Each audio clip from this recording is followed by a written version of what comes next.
দেখুন, আমি আমার কথাকে এবার শেষ করতে হবে। আমি আমার কথাকে শেষ করে আনছি এটা বলে, আমি অটল বিহারী বাজপেয়ীর একটা কথা কোট করছি। আপনাদের অনেকের মনে থাকবে, যখন প্রথমবার ওনার সরকারের বিরুদ্ধে নো কনফিডেন্স মোশন এসেছিল, উনি পার্লামেন্টে দাঁড়িয়ে একটা কথা বলেছিলেন যে দেখুন, আমরা এতগুলো রাজনৈতিক দল বসে আছি, আমরা কে কোন পথে দেশের ভালো করতে চাই, আমাদের পথ নিয়ে একে অপরের মধ্যে দ্বন্দ্ব থাকতে পারে, কিন্তু আলটিমেটলি আমরা যে সবাই দেশের ভালো করতে চাই, এই প্রশ্নে আমাদেরকে একে অপরকে বিশ্বাস করতেই হবে। যদি এই কালেকটিভ একটা উইল আমাদের না থাকে, তাহলে আমরা একটা ঘরের মধ্যে আমরা বসে আছি আজকে কেন? আমি সেই জায়গা থেকে কথা বলছি। দেখুন, আমরা যে যার মতো করে, এটা আমাদেরকে বুঝতে হবে যে আমার সাথে দেবাংশু কি কিয়াদির একটা কথা মিলছে না, মানে এই নয় যে আমরা কেউই দেশের বিরোধী। আমরা মনে করি যে এই পথে আমি মনে করি ভালো হবে, ও মনে করে ওই পথে ভালো হবে। কিয়াদি মনে করে ভারত যদি হিন্দু রাষ্ট্র হয় তবে ভারতের মানুষের ভালো হবে, আমি মনে করি ভারত যদি সেকুলার রাষ্ট্র হয় ভারতের মানুষের ভালো হবে।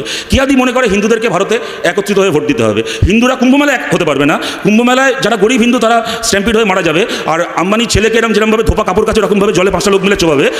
মানে কুম্ভমেলায় হিন্দুরা এক হবে না, কিন্তু ভোটের লাইনে হিন্দুদেরকে এক হয়ে হিন্দুদের নামে ভোট দিতে হবে। আমরা মনে করি ভারতের শ্রমিককে, ভারতের কৃষককে এক হয়ে ভোট দিতে হবে। যে যার মতো করে দেশের ভালো চায়। দেবাংশু মনে করে যে জগন্নাথ মন্দির হয়েছে, বাইরে কিছু লোক মানে তারা ফুলের ডালি নিয়ে বসেছে, সিঁড়িতে অনেকে ভিক্ষের বাটি নিয়েও বসবে, এর ফলে এমপ্লয়মেন্ট হবে। আমরা মনে করেছিলাম যে সিঙ্গুরে কারখানা হবে, তার ফলে এমপ্লয়মেন্ট হবে। দেবাংশু মনে করেছে, ধরুন মমতা বন্দ্যোপাধ্যায় সরকারে এসে কার্ল মার্কসের জীবনীকে পশ্চিমবাংলার পাঠ্য থেকে সরিয়েছিলেন, তার বদলে বেচারাম মান্নার জীবনীকে ঢুকিয়েছিলেন। মনে করেছেন ভালো হবে, এর ফলে হতেই পারে। আমাদের সরকার সুকান্ত ভট্টাচার্যের কবিতাকে বাংলা সিলেবাসে রেখেছিল। আমরা মনে করেছি সুকান্তর কবিতা বাচ্চারা পড়বে, বাচ্চাদের মানসিক বিকাশ হবে, ভালো হবে, ভালো দেশ তৈরি হবে।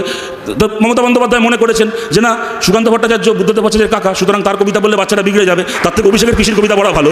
সেই কারণে ওনারাও ভালোই চান রাজ্যের, এটা আপনাদেরকে মানতে হবে। যে কারণে সুকান্ত ভট্টাচার্যের কবিতাকে সিলেবাস থেকে বাদ দিয়ে মমতা ব্যানার্জির 19টা বই সরকারি লাইব্রেরিতে ঢুকিয়েছেন।